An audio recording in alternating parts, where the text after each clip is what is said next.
જૂનાગઢની અંદર વિવાદ શરૂ થયો છે અને જૂનાગઢના લુહાણા સમાજે એક માંગ કરી છે ઉમેદવાર બદલવાની।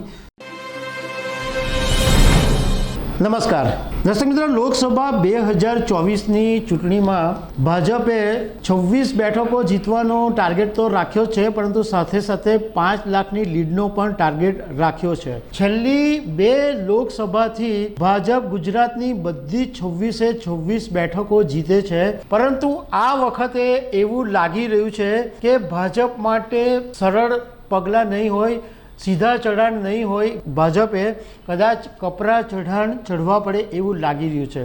વડોદરાનો વિવાદ, સાબરકાંઠાનો વિવાદ, રાજકોટનો વિવાદ અને હવે જૂનાગઢની અંદર વિવાદ શરૂ થયો છે અને જૂનાગઢના લુહાણા સમાજે એક માંગ કરી છે ઉમેદવાર બદલવાની। તો આના વિશે હું તમારી સાથે વાત કરીશ। મારું નામ રાજેશ શાહ છે અને તમે જોઈ રહ્યા છો ખબરછે.com। દર્શક મિત્રો, ભારતીય જનતા પાર્ટીએ આ વખતે જે ઉમેદવારોની જાહેરાત કરી એમાં ઘણા બધા ચહેરાઓ તો બદલ્યા અને ઘણા બધાને રિપીટ પણ કર્યા। તો એમાં જૂનાગઢની અંદર રાજેશ ચુડાસમા જે સાંસદ હતા એમને ભાજપે રિપીટ કર્યા, એટલે એમને ફરીથી ટિકિટ આપી। તો હવે જૂનાગઢની અંદર એક વિવાદ ઊભો થયો છે અને લુહાણા સમાજે તાત્કાલિક ધોરણે એક એવી મિટિંગ કરી અને ભાજપને એમ કીધું છે કે આ જૂનાગઢના ઉમેદવાર છે એમને બદલવામાં આવે, નહીં તો પરિણામ ભોગવવા માટે તૈયાર રહેજો। હવે ભાજપને બધા સમાજો રીતસરની ધમકી આપી રહ્યા છે।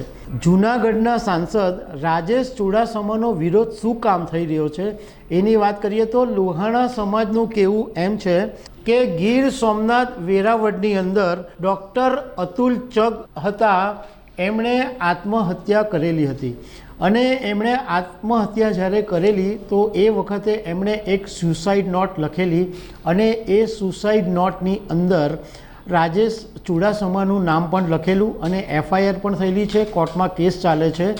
તો એવા વ્યક્તિ કે જેમને એક ડૉક્ટર અતુલ ચગની આત્મહત્યામાં જેમની પર આરોપ છે એવા ઉમેદવારને તમે રિપીટ કરો છો। આ જે અતુલ ચગ હતા એ લુહાણા સમાજના હતા અને લુહાણા સમાજનું કહેવું એમ છે કે ડૉક્ટર અતુલ માત્ર લુહાણા સમાજ પૂરતા નહોતા, પરંતુ તેમણે તમામ સમાજના લોકોની સેવા કરીને આશીર્વાદ મેળવેલા છે અને આવા એક ડૉક્ટરે જ્યારે આત્મહત્યા કરવી પડે અને એવા જેમની પર આરોપ હોય એવા ઉમેદવારને ટિકિટ આપે એ અમે સાંખી નહીં લઈએ। જૂનાગઢમાં એક બીજું ડેવલપમેન્ટ એ થયું કે લુહાણા સમાજની મંગળવારે રાત્રે જ્યારે બેઠક મળી એના 2 કલાક પહેલાં ડૉક્ટર અતુલ ચગના પુત્ર હિતાર્થે એક પ્રેસ કોન્ફરન્સ કરી અને હિતાર્થે એવું કીધું કે અમારું સમાધાન થઈ ગયું છે અને અમારી એવી વિનંતી છે કે ડૉક્ટર ચગના નામનો લોકસભાની ચૂંટણીમાં, સંમેલનમાં કે કોઈ પણ જગ્યાએ ઉપયોગ કરવામાં નહીં આવે। પરંતુ જ્યારે હિતાર્થને મીડિયાએ સવાલો કરવા માંડ્યા ત્યારે હિતાર્થ પ્રેસ કોન્ફરન્સ છોડીને ચાલ્યો ગયો હતો। મીડિયાએ એને સવાલ કર્યા કે ભાઈ કોની સાથે સમાધાન થયું, કેવી રીતના સમાધાન થયું? હિતાર્થ કોઈ જવાબ આપી શક્યો નહોતો, એણે માત્ર એટલું જ કીધું નો કોમેન્ટ। હિતાર્થ જ્યારે પ્રેસ કોન્ફરન્સ કરી રહ્યો હતો ત્યારે એના હાથમાં કાગળ હતા અને એ કાગળની અંદર જે મુદ્દાઓ હતા એ મુદ્દા એ માત્ર વાંચી ગયો હતો। હવે હિતાર્થે જ્યારે આ વાત કરી કે ભાઈ અમારું સમાધાન થયું તો લુહાણા સમાજ વધારે ગુસ્સે ભરાયો કે ભાઈ તારા પિતાનું એમણે આત્મહત્યા કરી અને એમાં જે આરોપ, જેમની પર આરોપ છે એને તું સમાધાનની વાત કરે છે।